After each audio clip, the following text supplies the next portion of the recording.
Где ты этому научился?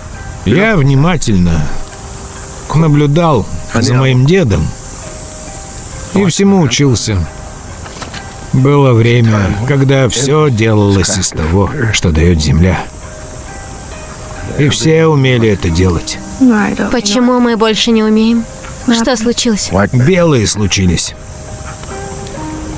Они пришли и начали обменивать шкуры, лошадей и бусы. Они давали нам сахар, ножи, железо.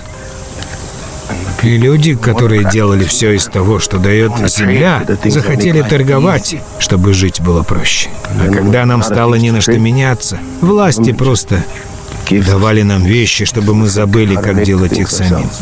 Они захватили нашу землю, а мы стали нищими. Вот чего хотят их власти. Им нужны нищие. Но зачем они им?